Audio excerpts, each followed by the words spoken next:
Welcome, in front of me is a OnePlus 8 and today I'll show you how to take a screenshot on the device. So to get started, you want to open up the content that you wish to capture, which as an example I'm just going to use the home screen, let's say right here. And from there all you need to do is hold power key and volume down, both of those keys at the same time.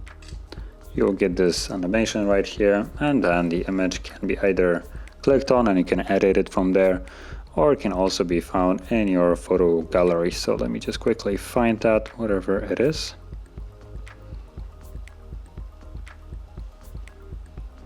So